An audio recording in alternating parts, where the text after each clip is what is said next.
Alright, thought I'd do a little port review update for Nioh 2. There was an update, I don't know, at some point today. I'm not quite sure when, but they put out an update earlier. The game is running quite a bit better.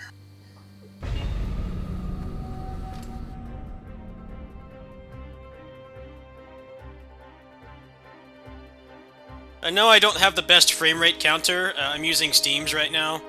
A lot of my other frame rate counters don't seem to work with this game. I'll have to find another one, but to put things in perspective here, the first thing that was wrong with the arbitrary or the increased frame rate cap was that it had to be in borderless mode before, whereas now it will work in full screen. Also, I had to lower the resolution quite a bit, the rendering resolution, or the resolution scaling as it's called in other games. I had to lower that like 20-30% to get anywhere near 120 FPS, but now it's actually working quite well. Effect quality on low, I haven't actually tested it with high for the purpose of this video. I'm going to leave it the way it is now so you guys can see that the performance actually has improved, but putting effect quality on low, I haven't even really noticed a difference, visual-wise, or, the picture quality-wise, but it seems to reduce a lot of the problems with the frame rate tanking whenever there's particle effects.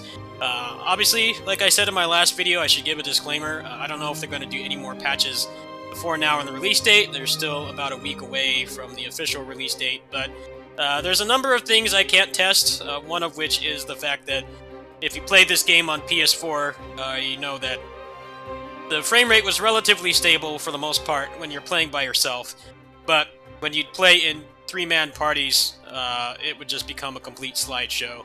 I have tried to find other people at the point I'm at. I haven't been able to find any online games at all. I'm already on Dream of the Demon because I've just kind of been plowing through things.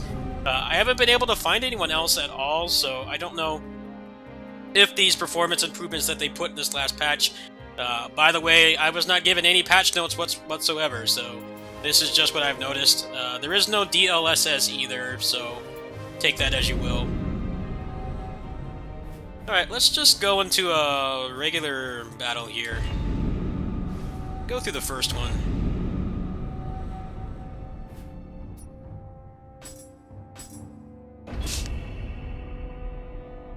I actually got pretty lucky with Ben Zaiten's Grace. I need like one more piece, and then I think at that point I could just try to rush to Wise. We'll see, though. You know how this game is, the RNG.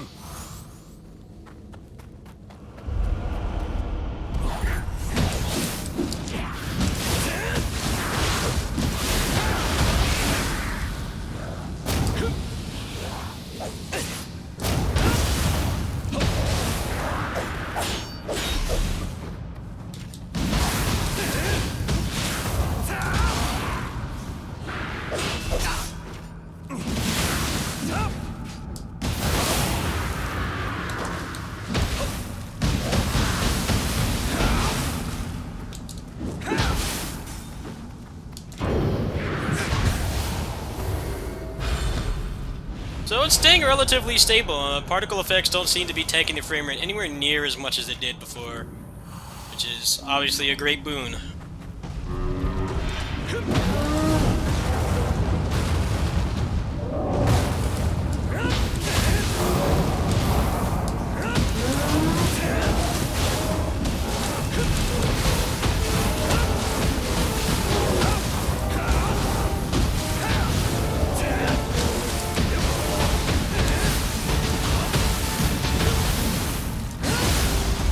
I have a lot harder time pulling off Beyond Infinity now that I'm running above 60.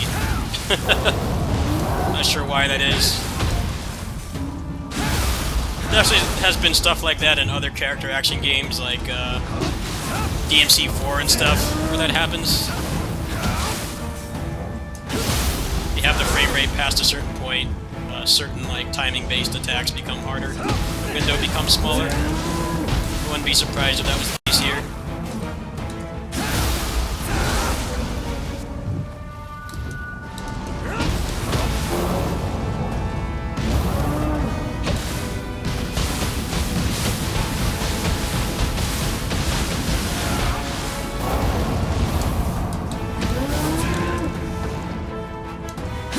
back to my my old home, spamming Gozuki.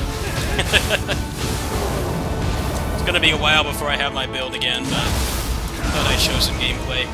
If you want to see the frame rate counter, I will work on getting a better one for the next video. But you can look in the lower left-hand corner. You should be able to see it there. It definitely is staying above 90 to 100 pretty much all the time. There are still random drops, but I'm not sure if there's anything I could do about that. But the performance has definitely improved overall from the way it was before.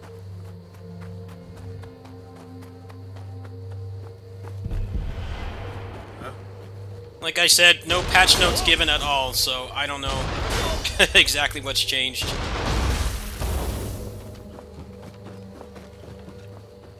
Being able to use the higher frame rate in full screen mode is definitely a big boon, obviously.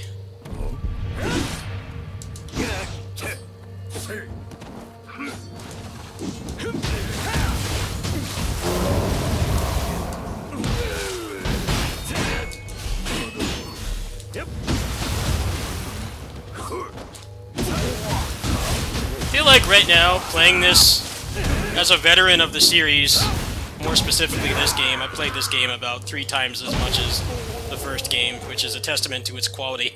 It's kind of like playing it while you're offline, because I have no access to graves or anything. I can't get any gear from revenants or anything like that. Greatly limited in what I can do.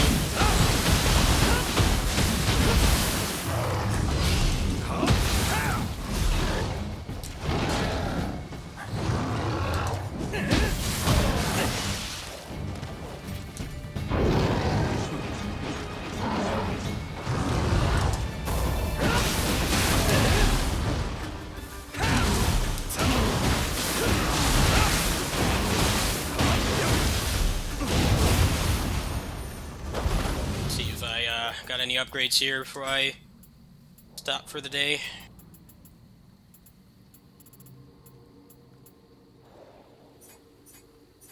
It's a piece I already have. I don't know what piece I'm missing for Benzaiten. I'm missing the greaves. Actually, I'm not missing the greaves. I'm missing the pants. I got a pants with it.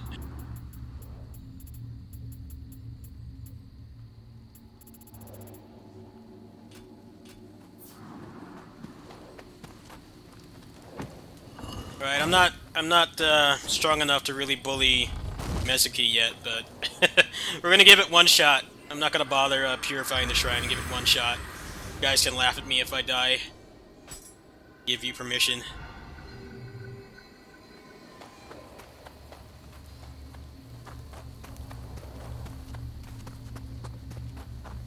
Just run straight to the end. Skip all these folks.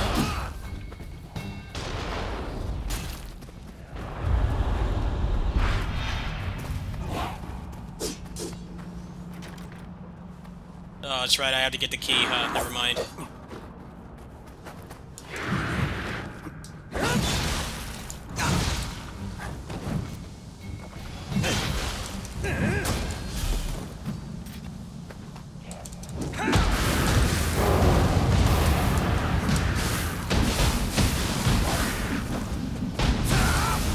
Great hitbox.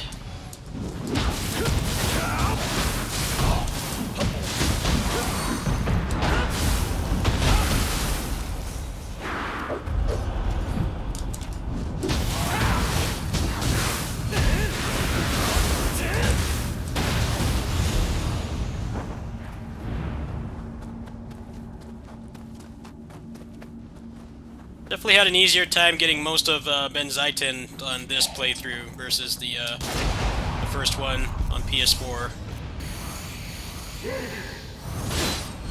They got aggroed from far.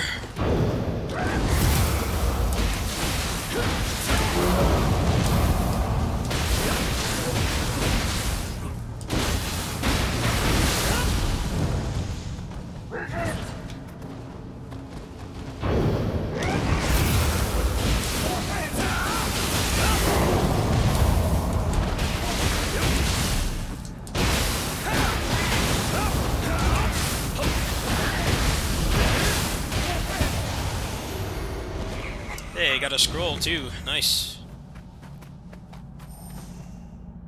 Alright, let's go ahead and get rid of this Yoki here.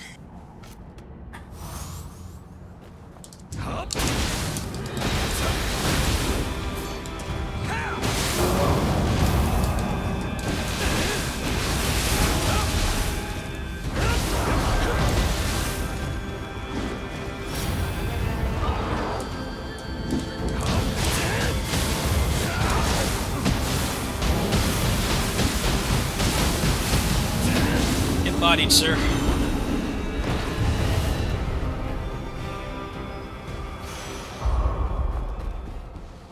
The speed run, I think they just casually walk by the Yoki and then go back to the shrine. Not sure how well that works on higher difficulties, though. Alright, let's go ahead and give Mezuki a try here.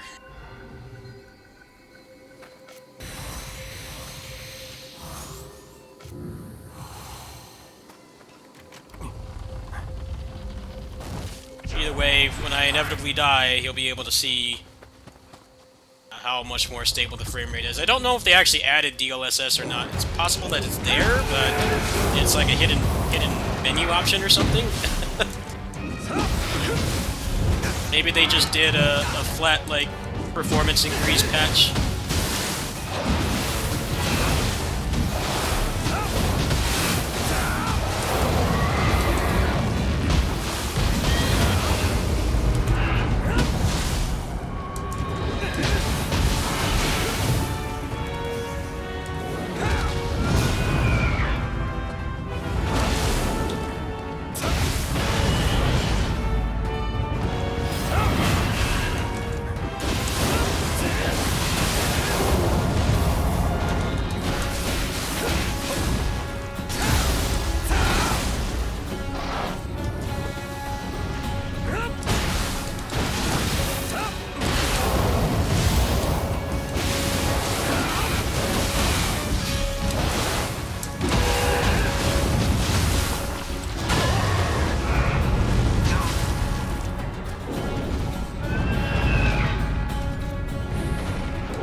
Alright, never mind. Mezuki got bodied. It's very odd playing this game in, you know, on a preview build. It's kind of like, it feels like it makes it indirectly like a post-apocalyptic game, because a lot of the mechanics that you take for granted, like the benevolent graves and the revenants and stuff, you can't use them anymore. Because past the first difficulty, there's very few people that have gotten this far. Anyway, you can see the performance is definitely quite a bit better. Like I said, I don't get patch notes for this stuff, so I'm kind of just going by my own personal experience. But in general, the performance has improved. Also, you can have the frame rate above 60 FPS um, in full screen mode now, whereas before it was only in borderless, which, depending on your monitor, could be really frustrating. If you're playing this, you had to lower the resolution to get 120 FPS in the first place, and then on top of that, um, you had to have it in borderless. Then it would be potentially a really small window, especially if you're on a monitor that can go above 60 FPS in the first place. So overall, some pretty good improvements. Like I said, the judgment's still out because I don't have access to multiplayer right now. It's not like the servers aren't up. It's just that nobody has gotten as far as I am, and every time I try to find a party, even on the lower difficulties, I can't seem to find anything. Hopefully it will hold up. As soon as I can update you guys, I will, but chances are it's probably not going to be until release date. Anyway, that's it. Thought I'd update people. I know there's been a lot of negativity towards this port, but people don't seem to be realizing that a lot of the things they promised are still not in this port yet. At least not the DLSS, which they may have added this time, but it's not in the menu, so I don't know if that's why it was disabled or that's why the performance is better. They may have just done a straight performance patch. Back when Dynasty Warriors 9 came out, they did a couple performance patches, and they didn't really mention it. It was mostly just people just kind of went by word of mouth, saying, hey, I had so-and-so stuff in my rig, and it runs better than it did yesterday when they did the patch. So I'm thinking that's what happened. I still don't have any access to DLSS, so I couldn't tell you for sure. Overall, my experience has definitely improved quite a bit, so we'll see what happens from there. Thanks for watching.